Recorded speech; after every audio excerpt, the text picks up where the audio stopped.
Kita mulai ya perkuliahan kita hari ini. Assalamualaikum warahmatullahi wabarakatuh.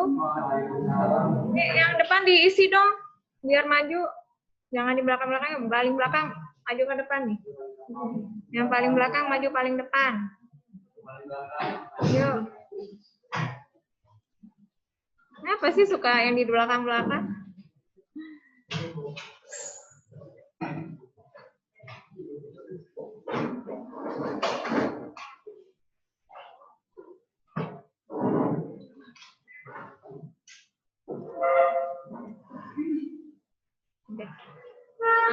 Sekarang kita masuk materi ke minggu keempat ya.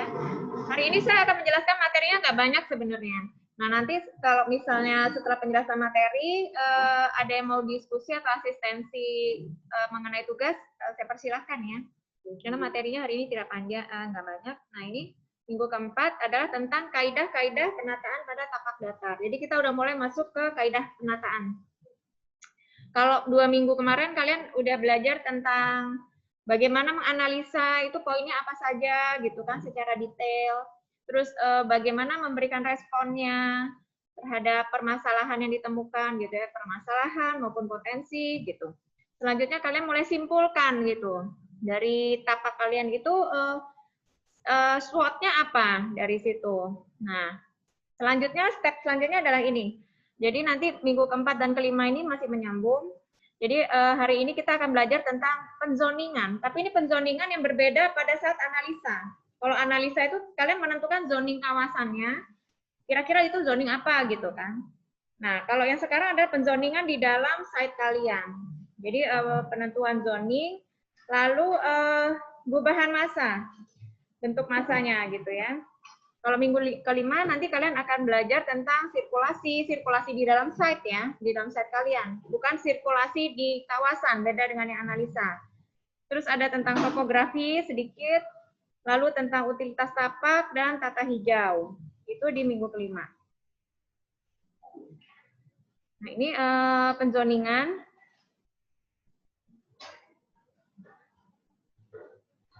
Nah, zoning itu berasal dari kata zona ya, zone gitu, zone. Itu yang artinya adalah kawasan atau area yang memiliki fungsi dan karakteristik lingkungan yang spesifik, gitu ya. Jadi nanti setelah kalian breakdown gitu ya, dianalisa segala macam, baru kalian itu kan kalian sudah tahu kalian mau bangun apa gitu dari awal. Sehingga kalian analisa, kalian cari datanya. Terus, oh ya, untuk fungsinya saya bebaskan ya. Kalian mau bikin rumah, kayak kalian mau bikin area misalnya komersial atau apa, silakan saja. Ya, untuk fungsinya nanti. Nah, setelah itu nanti kalian tentukan zonanya. Mana yang kira-kira ini nanti untuk private, untuk area publik, untuk area service, seperti itu. Dan zoning itu bisa macam-macam, nggak hanya itu saja. Nanti kita coba ulas ya. Jadi, kembali lagi, zoning itu dari kata zona, kawasan atau area yang memiliki fungsi dan karakteristik lingkungan yang spesifik. Terus ada juga yang menerjemahkan bahwa zoning adalah pembagian kawasan ke dalam beberapa zona sesuai dengan fungsi dan karakteristik semula atau diarahkan bagi pengembangan fungsi-fungsi lain. Nah, zoning dapat dilakukan setelah analisa tapak. Jadi setelah analisa selesai dilakukan, baru kalian tentukan zoningnya. Jadi nanti ini juga termasuk dalam tugas, ada zoningnya.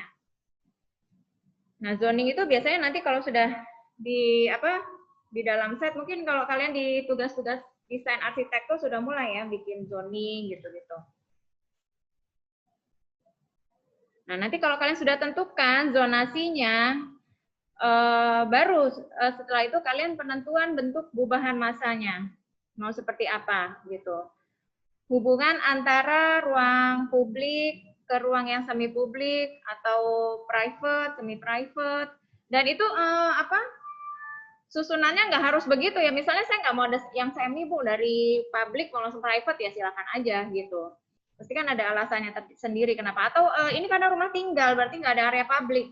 Adanya semi publik yang diperuntukkan untuk tamu misalnya. Atau mungkin siapapun yang ingin berkunjung tapi bukan bagian keluarga sehingga ada khusus untuk area tamu. Nah itu area semi publik. Itu bisa juga silakan juga. Maka itu tergantung dari nanti fungsi bangunannya, penentuan zoningnya. Nah, nanti setelah kalian bikin zonasinya, baru kalian bikin ini gubahan-gubahan masanya gitu. Gubahan masanya bebas. Yang jelas harus berdasarkan analisa tapak yang sudah kalian buat. Misalnya gini deh. Misalnya ya, kalian udah analisa.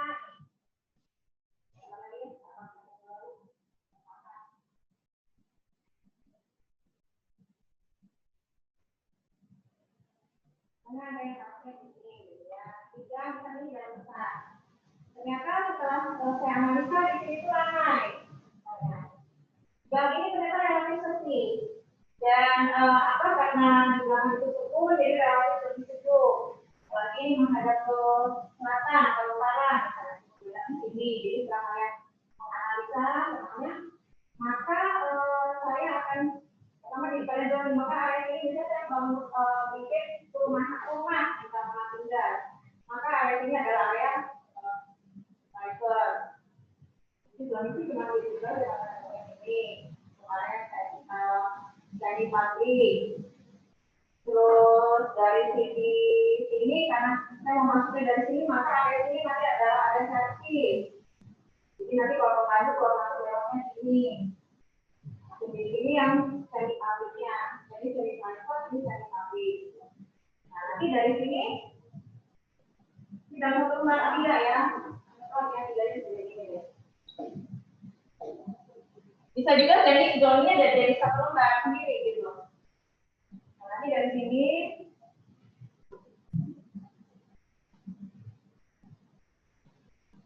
tarik, misalnya gubahan masanya.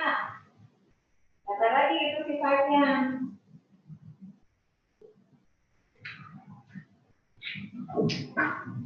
Nah, dari sini kalau kondisinya seperti itu, kan di analisa sudah ada timur baratnya di mana.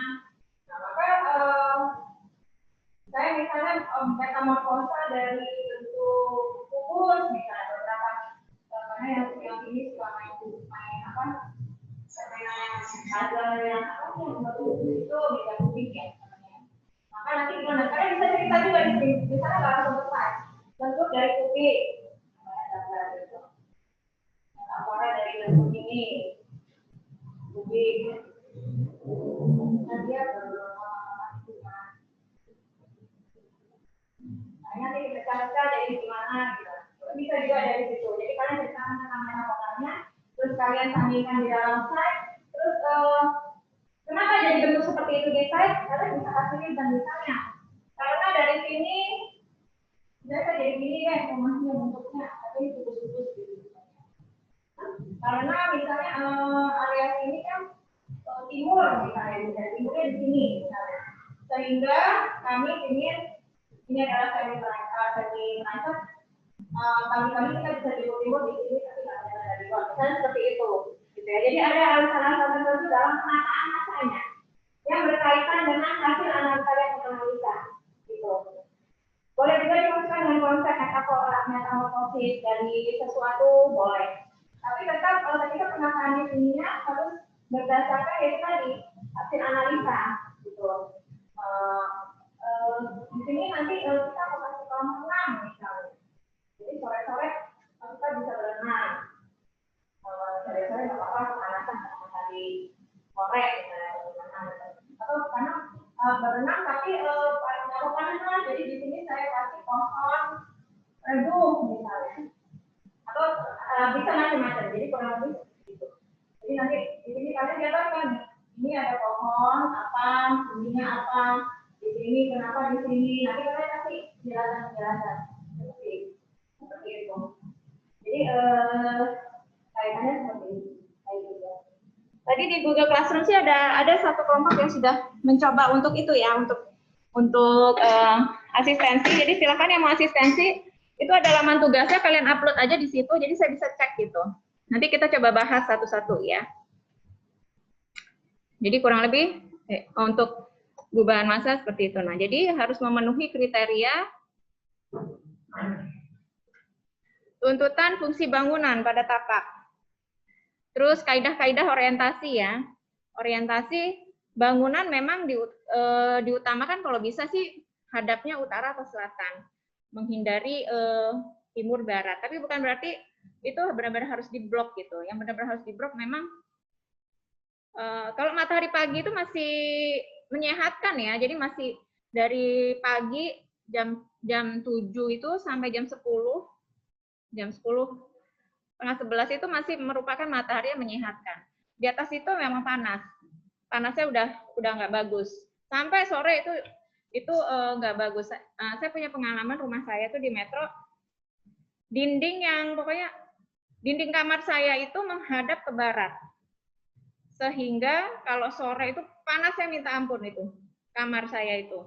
Jadi karena itu tadi kebetulan di lantai 2, terus di sebelah itu rumah tetangga saya itu memang rendah gitu ya, dan memang langsung mepet tanah, perbatasan dengan dinding pembatas, sehingga nggak bisa dikasih apa-apa gitu. Sehingga kalau sore itu panas kamar itu. Nah, seharusnya memang waktu itu orang tua saya yang nggak ada analisa gituan lah ya pas bangun rumah itu. Jadi ya memang seharusnya ada sesuatu ya, entah nanti bisa dikasih secondary skin. Kalau tanam pohon nggak mungkin karena sudah nggak ada sisa lahan di situ. Nah, mungkin nanti apa gitu. Nah, jadi kalian bagaimana meminimalisir dampaknya yang kayak gitu-gitu tuh. Sore biar nggak panas berarti area itu apa? Seharusnya jangan dikasih kamar. Bisa area servis, kamar mandi gitu ya, atau dapur atau gudang gitu, dan lain sebagainya. Jadi gubahan massa itu ini kriterianya memenuhi kaidah orientasi ya. Selanjutnya kaidah estetika berupa irama, tekanan, keseimbangan, proporsi, dan skala itu juga masuk dalam penentuan bentuk massa. Meskipun nanti kalian cuma blok-blok massa aja, tapi tetap ada estetikanya, ya. Jangan udah yang penting kotak-kotak, yang penting ada gitu. Tapi dari estetikanya kurang gitu. Jadi ya kita arsitek tetap harus muncul itu estetika dalam penataan gubahan massanya. Tentu kalau irama, keseimbangan kalian udah belajar lah ya di desain arsitektur seharusnya. Proporsi gitu ya, skala, bagaimana misalnya bangunannya ada 2 tapi satu kecil banget, satunya besar gitu. Jadi nggak proporsional. Nah, jadi nanti bagaimana penataannya. Nah, ini polanya, pola penempatan massa bangunannya itu bisa tunggal, monolit, dimensi bangunan besar, tinggi, hubungan kegiatan sangat kompak ya kalau yang monolit ini. Sesuai untuk tapak dengan luasan yang terbatas. Biasanya ini untuk tapak-tapak yang sempit di tengah kota. Contohnya kalau di Jakarta, orang kan sebenarnya setnya kecil-kecil ya, tapi pada bangunnya kan apartemen tinggi-tinggi gitu. Satu gitu. Jadi bangunannya satu tapi bisa mencakup banyak gitu. Sesuai dikembangkan pada tapak yang relatif datar. Nah, ini macam-macam gubahan massa ya. Terus ada yang kompak. Kompak itu dimensi bangunannya lebih kecil. Jadi dia ada bangunan kecil-kecil yang berdekatan di dalam site tersebut. Sehingga hubungan antar bangunan itu kegiatannya itu kompak gitu. Cocok dikembangkan pada tapak yang luas, terbatas, dan harganya mahal. Nah, cocok untuk tapak datar kalau yang bentuknya seperti ini. Selanjutnya ada juga yang linear. Kalau linear itu ya dia ada asisnya memanjang di sepanjang asis itu ya. Sehingga dimensi bangunannya itu kecil-kecil, hubungan aktivitasnya itu kurang kompak, nggak efisien dan efektif bila panjang jalurnya menjadi sangat panjang. Jadi kalau misalnya panjang gitu dari ujung ke ujung panjang gitu ya tidak efektif di situnya maksudnya. Nah, ini kurang cocok diterapkan pada tapak yang luas, cocok diterapkan pada tapak-tapak miring. Selanjutnya ini ada yang grid, bentuk grid atau papan catur. Jadi ada grid-gridnya gitu, ada patternnya di situ yang bisa kalian geser-geser ya dari gridnya itu. Di sini dimensi bangunannya lebih kecil, hubungan aktivitasnya ya kurang kompak gitu ya karena sangat banyak gridnya mungkin. Cocok untuk tapak yang luas. Biasanya kan perumahan pakai model-model seperti ini.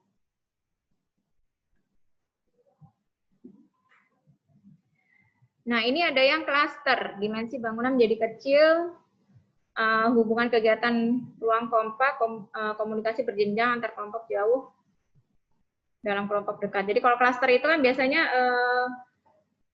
dalam satu site, ini biasanya untuk site yang luas ya, ada beberapa massa, dan dia hanya memiliki Jadi tidak biasanya pintunya hanya satu, pintu keluar masuknya satu, dan komunitinya tuh nggak banyak meskipun luas gitu, sehingga antara satu penghuni dengan yang lain atau satu pengguna gedung dengan gedung yang lain itu memiliki itu ya kompak gitu.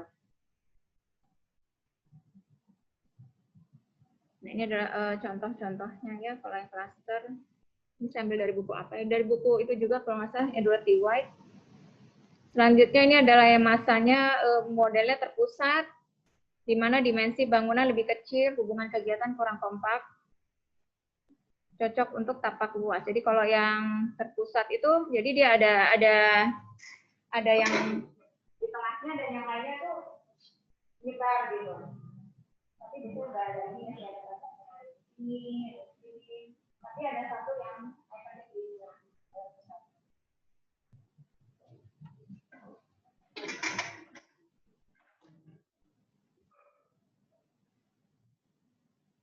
nah ini contoh-contohnya. Contoh-contoh gubahan masanya maksudnya. Bisa macam-macam sebenarnya, bisa di luar ini juga silakan. Perpaduan antara bentuk lingkaran dan square gitu ya, persegi panjang, terus nanti ada hubungan sirkulasinya yang kecil gitu, jalur kecil. Jadi nanti kalian silakan berkreasi sekreatif mungkin untuk gubahan masanya, tapi berdasarkan hasil analisa tapaknya kalian. Gitu. Udah sih sampai di sini selesai materinya. Ada yang mau ditanyakan mengenai gubahan massa dan zoning dan gubahan massa? Ya silakan.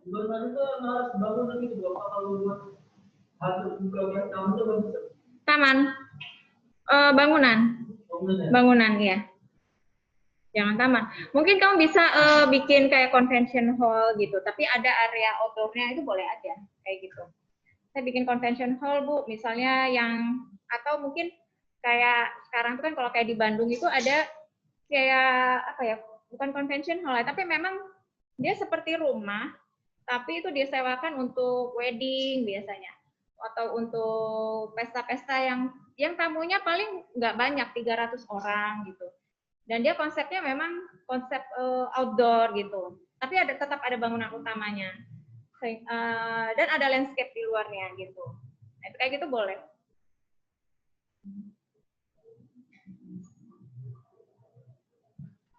Ada lagi yang mau bertanya?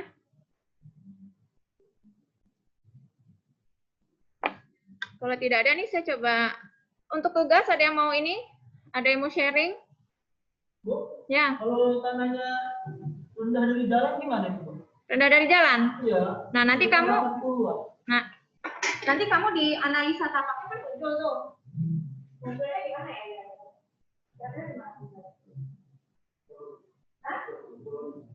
Psikologi. Psikologi. Psikologi itu masuk ke dari yang jelas itu, jadi kan maksudnya gimana? Yang pertama tuh lokasi ya,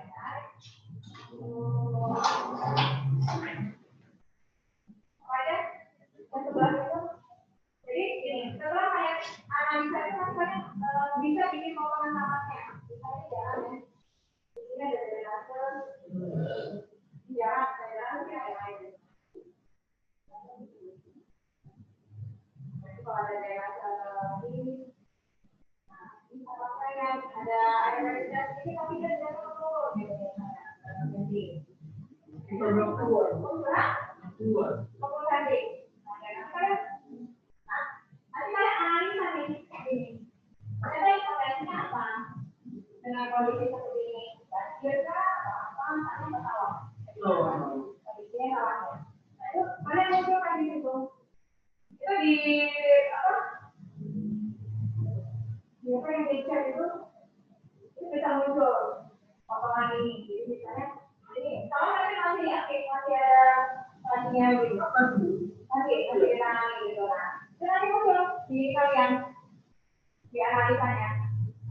Kan pertama apa lokasi, yang kedua set and zoning-nya, set and zoning, terus apa legal, set and zoning itu ukuran kalian ukur ya. Ya, Bu. Maksudnya harus tahu. Oke ya, muncul di size and zone gitu. Buatannya. Kira-kira aja buatannya.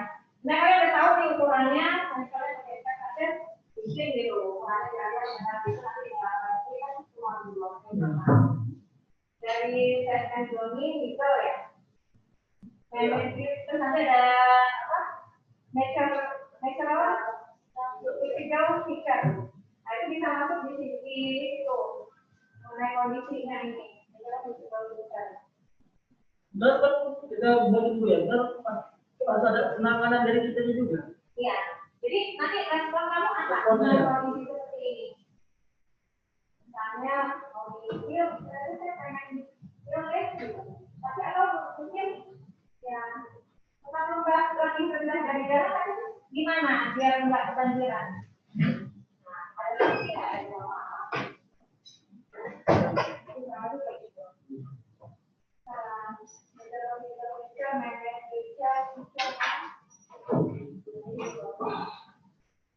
jadi untuk awal ini kalian ikutin aja poinnya itu ikutin aja gitu. Kalau banyak yang jelas kan yang nggak ada kan indikator itu nggak ada. Kalau utilitas bisa ada. Kalau yang legal itu kalian masukkan aja GSB-nya berapa, kurang jalan berapa sehingga GSB-nya sekian gitu. Dari sepadan bangunan. Terus apa lagi?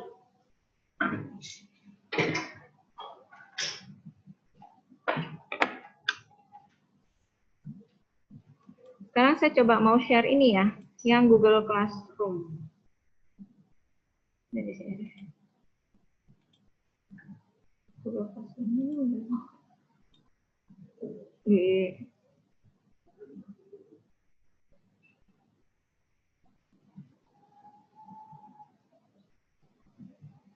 Tadi ada satu kelompok yang ya. Yang sudah kita ceritakan ada penanaman kontur, ya. Dari dukung tanah, dari dukung tanahnya. Kalau misalnya kamu punya datanya boleh, tapi kalau nggak dapat datanya diabaikan saja. Jadi itu dari dukung tanahnya itu biasanya memang harus diukur aja pakai apa, misalnya harus ada pengukuran sendiri ya, ada alatnya sendiri atau diukur di lab gitu. Jadi itu kan agak susah ya, jadi nggak usah diabaikan saja yang daya dukung tanahnya. Paling masukkan saja misalnya kategori tanahnya itu tanah bekas sawah. Pasti kan daya dukung tanahnya kan kurang ini ya, kurang padat gitu kan kalau tanah sawah itu. Jadi nanti apa respon kamu? Diadakan pemadatan kah, pengukur tanah atau apa gitu ya. Untuk responnya terserah aja, browsing aja gitu. Tanah sawah kalau itu diapain. Gitu. Di sini sih saya cuma pengen lihat bagaimana tanggapan kamu ketika ada permasalahan, ditanggapi nggak atau dicuekin. Terus kira-kira tanggapannya masuk akal nggak, gitu aja. Jadi saya nggak menilai ini salah nih tanggapannya nih, nggak sampai ke situ sih.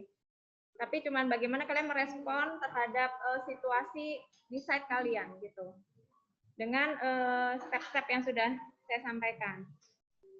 Ini coba ya, ini kita bahas bareng-bareng.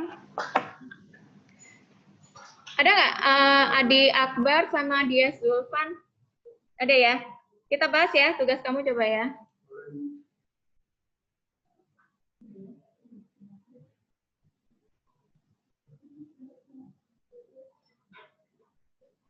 Jadi yang lain silahkan kalau mau upload progresnya sampai mana gitu di sini. Nanti kita coba bahas. Iya, kurang kelihatan sebentar. Kenapa? Oh, masih monokrom. Pakai foto ya, di foto aja sih sebenarnya. Yang ini. Yang ininya dulu deh. Yang Adi Akbar ini dia ini merupakan hasil datanya ya? Data di lapangannya, oke. Cuma nanti semua disajikan dalam bentuk gambar ya, gitu. Oh, oke, iya. Nah, jadi ini udah oke ya, direkap gitu, direkap apa saja sesuai dengan poin-poin kemarin. Terus kenapa? Ya, ingat ya klimatologi itu kan masuknya di climate itu matahari ini masuk ke sini ya. Jangan dipisah. Climate itu kan kemarin ada 5 poin termasuk matahari ini masuk ke climate. Vegetasi ini masuknya ke physical natural feature, fitur-fitur bentuk fisik yang secara alami gitulah. Bentuk fisik fisik alamiahnya. Yang ini nih vegetasi masuknya ke itu tadi apa? Physical natural feature. Terus kebisingan ini masuknya di apa kemarin? Sensori ya. Jadi nanti sensori itu ada kebisingan, ada view, ada apa? Kebisingan, view, polusi udara ya, polusi udara. Sirkulasi ini ya, masuknya aksesibilitas. Nah, udah. Nah, nanti dikelompokkannya juga berdasarkan yang kurang lebih 11 itu ya. Nggak semua juga nggak apa-apa, tapi pengelompokannya kayak gitu, biar mudah aja. Nah, baru nanti disajikan dalam bentuk gambar. Kalau sudah disimpulkan seperti ini sih lebih mudah sih nanti, ya. Lebih mudah untuk ketika kamu oke ini bagi-bagi tugasnya pertama, terus selain itu untuk konsep gambarnya karena kan ini kan manual, sehingga kan kalian harus konsepin dari awal gitu. Jangan sampai kalian udah gambar nggak konsep, terus ternyata layoutnya jelek gitu ya. Ternyata ada data yang nggak masuk sementara space-nya udah penuh gitu.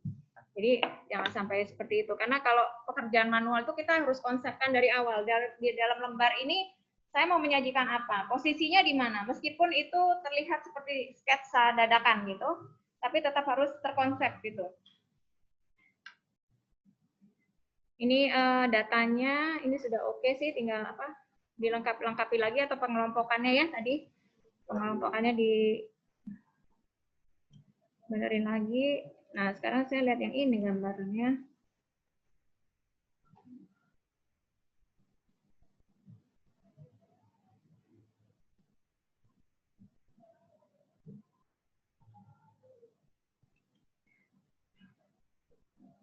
Nah, ini mulai dari lokasi dulu ya, location. Ya, udah oke sih, udah boleh sih seperti ini. Jadi lengkap ya, berada di jalan apa, luasnya berapa, KDB dan segala macam nanti masuk aja di poin sendiri legal. Jadi misalnya location, khusus kalian bahas lokasi, misalnya alamatnya di mana, terus boleh dengan peta Lampung dulu, lalu mengerucut lagi ke peta Bandar Lampung, terus nanti kasih panah lagi baru ke site kalian gitu di mana. Boleh juga kalian ngambil dari untuk yang location ini, ngambil dari Google Map, itu boleh. Misalnya dari Google Map kalian screenshot gitu ya, tempel aja di situ gitu. Itu boleh untuk location. Legal sendiri. Iya, legal sendiri. Ini nih poin-poinnya nih.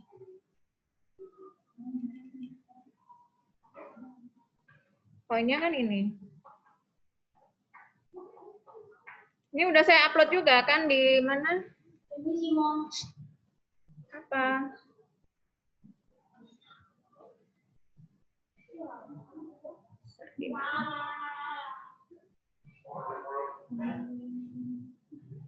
Saya udah upload juga kan ini di Google Classroom. Nah, poinnya nih 11 ini tadi.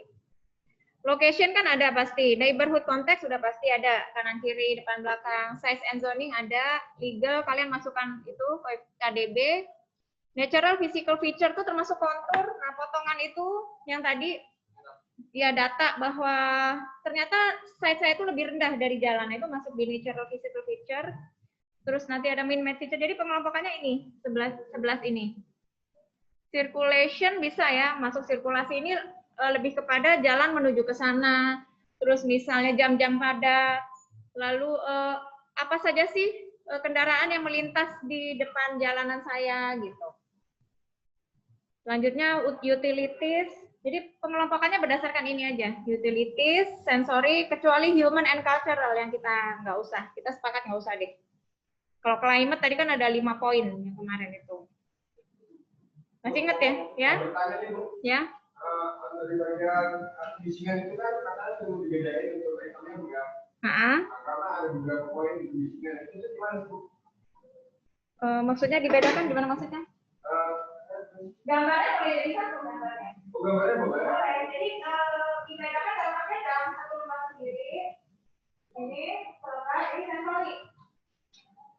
sensori. Nah, kalian dapatkan setnya di sini.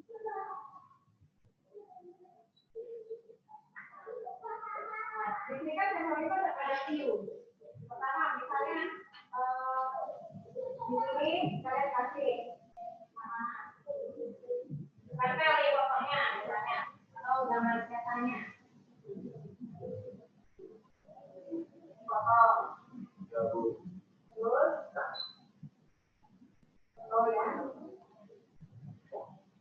Sensori kan tiga, ambil 3 aja. Jika masing-masing kalian kasih nomor 1, 2, 3, 4. Nah, ini pertama view. View.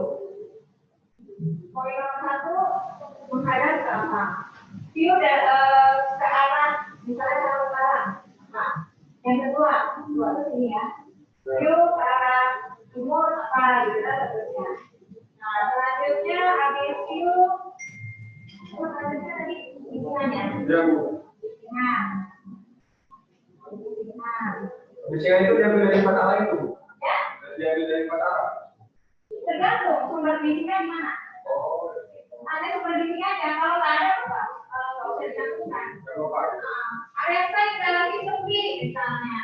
Karena merupakan area kawasan jauh dari keramaian. Apa masih di sini? Kalau misalnya tidak ada datanya. Jadi ditulis seperti itu saja. Tapi ternyata area sini yang ramai. Jadi di sini tidak langsung. Nah, apa gitu? Menjelaskan ini. Kalau misalnya banyak sumbernya, kalian bisa kasih lokasi juga. Misalnya nih A, B, yang A sumbernya apa? Yang berapa? Yang B apa gitu ya? Nah selanjutnya misalnya polusi udara. 3, polusi udara. Nah misalnya di sini ada kamar tadi di pabrik, siapa yang berbatasan pabrik? Ada Bu. Apa itu ya? Iya Bu.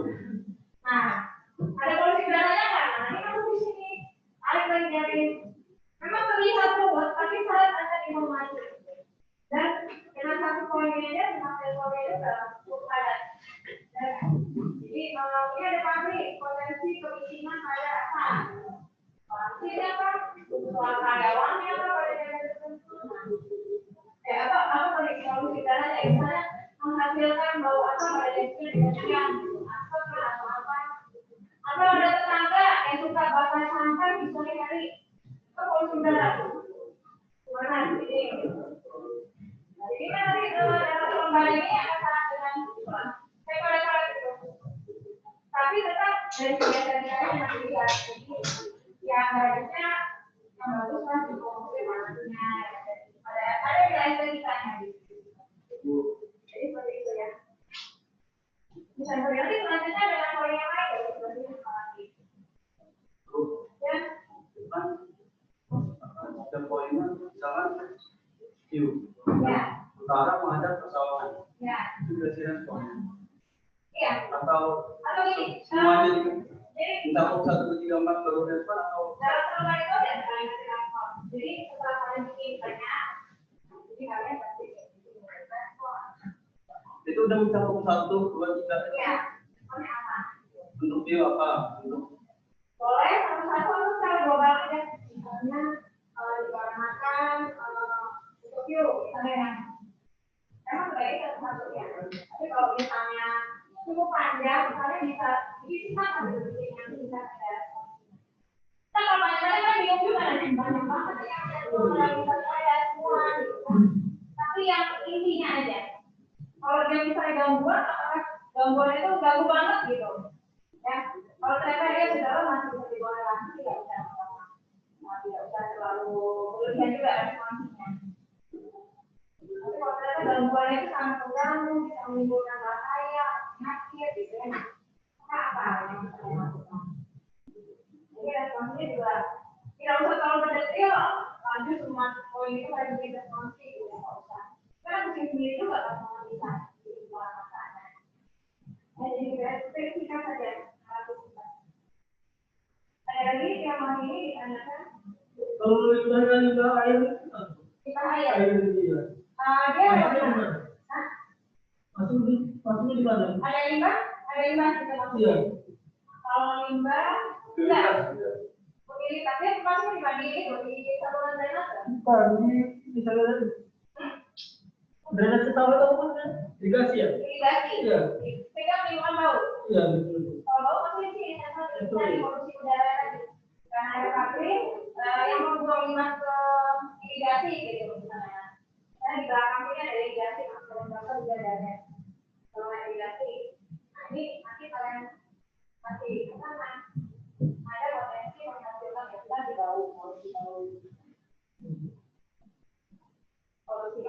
udara gitu ya kan, polusi udara. Baik, yang mau ini?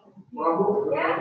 untuk bagian Joni, perumahan sama pemukiman itu bedanya gimana? Perumahan dan pemukiman. Jadi gini, kalau perumahan itu adalah jadi ada yang pemukiman itu memang terjadi secara alami itu pemukiman. Kalau perumahan itu memang dibuat di kos. Ini adalah perumahan, jadi ada. Berarti kalau perumahan itu maksudnya, kalau perumahan maksudnya ke zona privat. Jadi kalau pemukimannya kalau zona ini ya, ini zona kawasan ya. Jadi kalian maksudnya misalnya zona perumahan, zona sekolah, itu saja. Oh iya. Usah di privat. Tapi berdasarkan fungsi. Zona perkantoran misalnya, perkantoran atau zona apa? Komersial gitu, karena banyak toko misalnya. Atau zona pendidikan, karena banyak sekolah, universitas, jadi berdasarkan fungsi aja langsung zonanya. Kalau kalian mau breakdown, misalnya ternyata dari Google Maps itu kan, ada kecil di kan, kalian di sini sudah ada jalan gitu ya.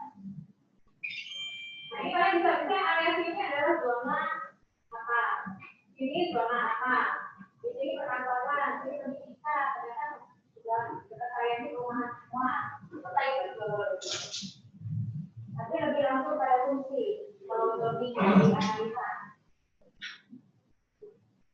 Ada lagi? Yang mau ditanyakan? Jadi nanti kalau kalian sudah ada progres, silakan upload aja dulu gitu ya di halaman tugasnya. Ya? Kalau ada yang kita itu ruang terbuka atau apa? Site plan, tapi masanya blok masa ya, tidak ada denahnya. Jadi blok masa seperti ini. Site plan, desain site plan. Start.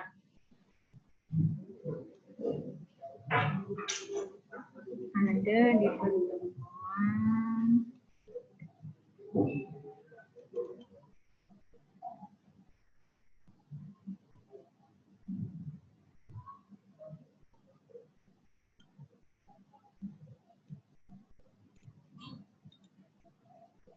Bukan ya.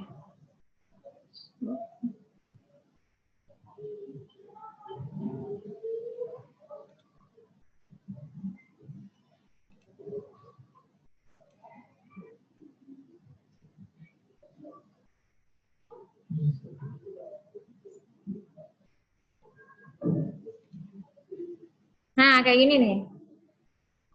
Ini blok-blok masa saja. Kalau ini kan lihat atap ya. Kalau kalian nggak kotak-kotak aja gitu, nggak usah ada ininya. Tapi terlihat nanti baru yang kalian desain tuh luarnya, landscaping-nya, perletakan pohonnya. Tapi dengan ada legendanya ya. Ini pohon apa? Misalnya kalau itu tadi hasil respons ini, karena tadi misalnya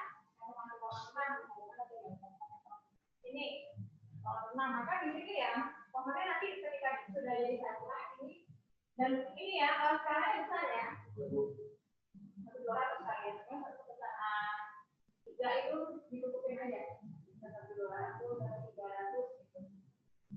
Nah itu nanti ada lagi misalnya sama di sini terlihat saja kalau nanti kan ada tentang sirkulasi, bagaimana sirkulasinya.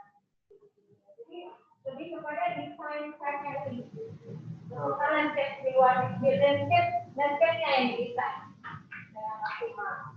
Berarti kalau ini Bu, maksud gini Bu, Kalau misalkan kita mau membangun suatu bangunan gitu ya, kalau misalnya mau bangun hunian yang nyaman gitu, berarti kan lingkungan terhadap zat itu kan baik gitu ya. Itu kan misalkan di situ itu panas, berarti kita harus tambahin vegetasi teduh gitu. Nah, yang dimaksud rekan saya itu bangunan ini apa gitu? Biar kita bisa responnya apa? Awalnya Fungsinya. Fungsinya saya bebasin, kalian terserah. Oh gitu Bu. Iya, jadi kalian mau bangun siapa? Kalian bangun rumah kan, atau misalnya itu kantor sewa cocok, atau kos-kosan nanti akan aja. Fungsinya bebas. Fungsinya. Tapi fungsinya itu harus sesuai kawasan gitu.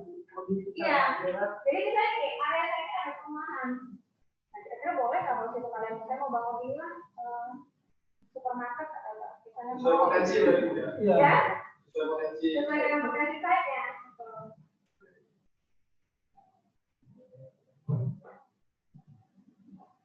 Jadi kalau fungsi bangunannya bebas ya.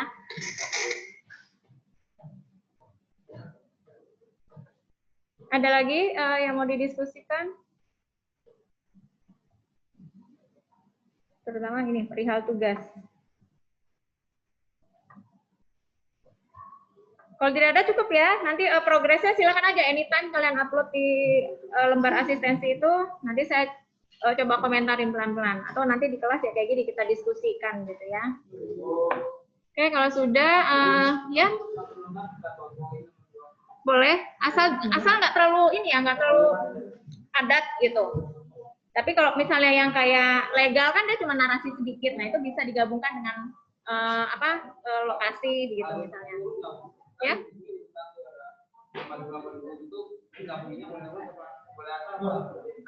Enaknya sih urutan aja ya. Jadi dari location kan lokasi itu enaknya di awal memang lokasi terus nanti sesuai dengan tadi aja urutan. Gitu ya. Oke, kalau sudah saya tutup ya. Terima kasih atas kehadirannya. Jangan lupa absen. Terus ya tuh upload. Saya nggak ada pertanyaan sih untuk yang ini. Upload ini aja asistensi tugas. Ya. Terima kasih atas kehadirannya. Assalamualaikum warahmatullahi wabarakatuh. Selamat sore semuanya. Ya.